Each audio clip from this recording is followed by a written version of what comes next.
नमस्कार साथियों, SR medical academy online platform का आपका स्वागत है। साथियों, जैसे कि हमारी सीरीज चल रही थी नॉलेज बूस्टर सीरीज, इसके अंदर 10 से 15 मिनट की हम आपको शॉर्ट वीडियो प्रोवाइड कराते हैं ताकि आपका जो रिवीजन है वो स्ट्रांग हो। साथियों, अब हम आगामी कुछ वीडियोस के अंदर कुछ इंपॉर्टेंट नर्सिंग थ्योरीज के बारे में बात करेंगे, जिसके अंदर से एग्जाम के अंदर क्वेश्चन पूछ लिए जाते हैं और ज्यादातर स्टूडेंट इस पार्ट को स्किप कर जाते हैं क्योंकि थोड़ा सा बोरिंग है और भी रीजन हो सकते हैं।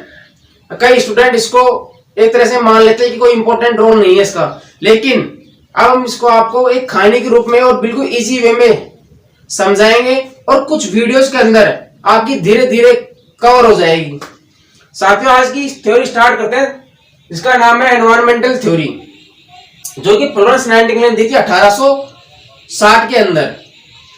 अब सबसे पहले थ्योरी को पढ़ने से पहले हम कुछ बातें फ्लोरेंस नाइटिंगेल के बारे में जान लेते हैं, वरना बुरा मान जाएंगी।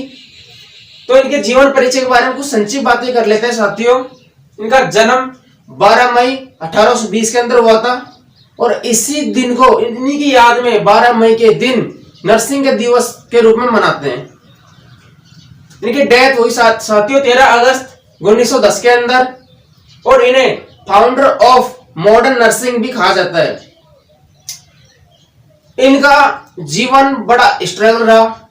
रिच फैमिली से बिलोंग करती थी, लेकिन इनका जो शौक था वो था कि जो लोग हैं उनकी सेवा करना, समाज सेवा में ज्यादा बिलोंग रहती थी। इस वजह से इन जो फैमिली थी इनको ज्यादा सपोर्ट नहीं किया, इनकी फैमिली को ज्यादा सपोर्ट नहीं किया, लेकिन उन्होंने नर्सिंग के अंदर बहुत अच्छा नाम कमाया है। खैर, उस बात में इनके ज्यादा जीवन परिचय के बारे में नहीं जाऊंगा, लेकिन एक चीज जरूर बोलूंगा साथियों, इनको लेडी विद द लैम्प के नाम से ये जो विख्यात हुई और उन्होंने एक बुक लिखी नोट्स ऑन नर्सिंग। इसी के अंदर जो हमारी थ्योरी है एनवायरमेंटल थ्योरी, इसका विस्तार से जिक्र किया गया है। अब स्टार्ट करें, जैसे एनवायरमेंटल थ्योरी के अंदर इन्होंने क्या बताया था कि एनवायरमेंट एक तरह से अगर हम बात करें कि वातावरण होता है, एटमॉस्फेयर वगैरह इनकी बात हम यहाँ पर नहीं करेंगे। एनवायरमेंट का मतलब ये हो गया, हम नर्सिंग पढ़ रहे हैं, नर्सिंग थ्योरी दी एनवायरमेंटल थ्योरी। इसका मतलब ये हो गया कि जो पेशेंट है, मरीज है, इसका आसपास का वातावरण कैसा होना चाहिए, आसपास का माहौल कैसा होना चाहिए, क्योंकि कोई भी मरीज है उसकी हेल्थ में उसका आसपास का जो एनवायरमेंट है बहुत ही ज्यादा रोल प्ले करता है।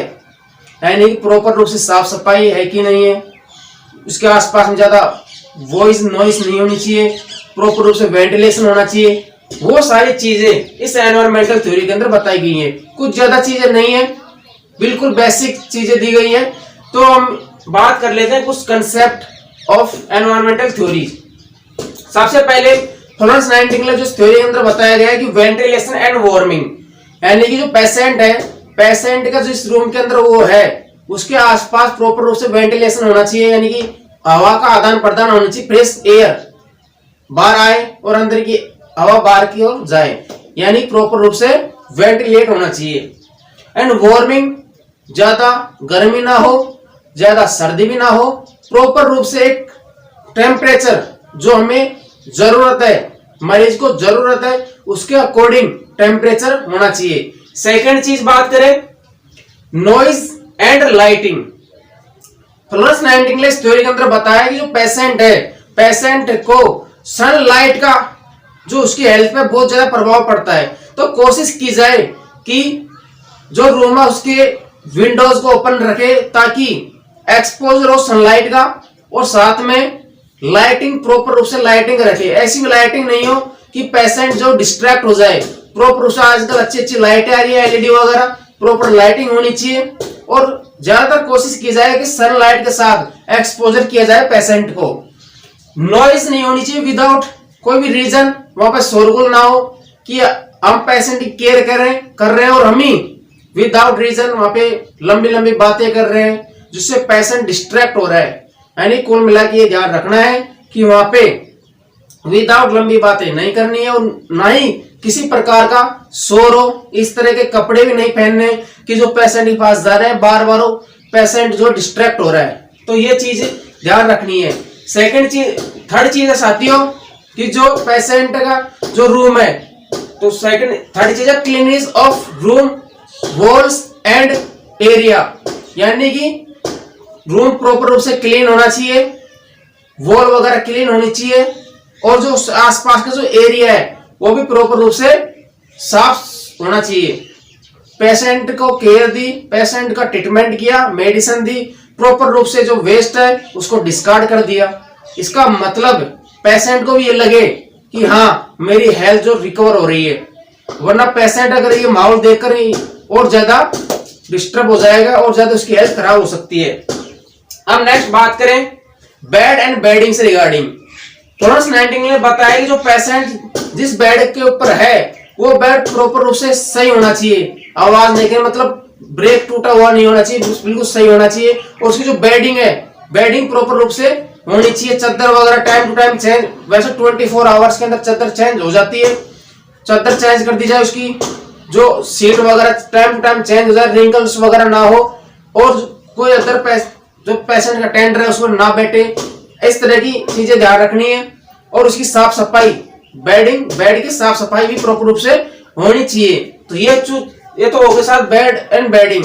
नेक्स्ट है पर्सनल क्लीननेस। पेशेंट की जो सफाई है वो भी जरूरी है, यानी कि प्रॉपर रूप से उसके जो जैसे जरूरत पड़ रही है उसको बात देने की बात करवाइए। उसकी जो स्किन है, स्किन प्रॉपर रूप से मैल वगैरह ना हो, प्रॉपर रूप से स्किन को साफ रखना है, या चाहे तो ऑइंटमेंट वगैरह भी यूज कर सकते हैं। कुल मिला के बात यह है कि पेशेंट की जो खुद की साफ सफाई है वो भी होनी चाहिए, क्योंकि पेशेंट तो नहीं कर पाएगा, पेशेंट मरीज है, कौन करेगा जो उसको केयर दे रहा है। यानी कि एज ए नर्सिंग ऑफिसर हम काम कर रहे हैं तो हमारी जिम्मेदारी बनती है कि पेशेंट की जो साफ सफाई है प्रॉपर रूप से होनी चाहिए। नेक्स्ट बात करें साथियों टेकिंग फूड।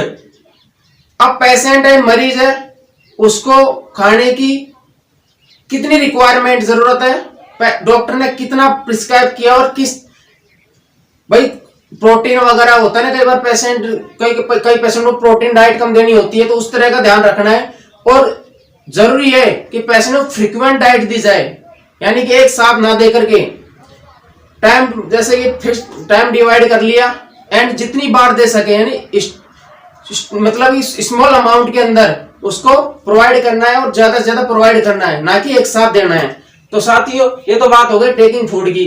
अब नेक्स्ट बात करते हैं हम कि पेशेंट के साथ चैटिंग हॉप्स एंड एडवाइस, यानी कि पेशेंट के साथ विदाउट रीजन कोई बात ना करे, कि बार बार जाकर के पेशेंट को छेड़ रहे हैं, इससे क्या होगा, डिस्ट्रैक्ट होगा, और उससे ऐसे बातें करनी है कि उसको मोटिवेट हो, उसका माइंड मोटिवेट हो, माइंड एक्टिव हो, नेगेटिव बातें नहीं करनी है उसके साथ। और एडवाइस भी देनी है विद फैक्ट, विदाउट फैक्ट उसको एडवाइस भी नहीं देनी है, वरना पेशेंट वैसे ही डिस्ट्रैक्ट हो सकता है।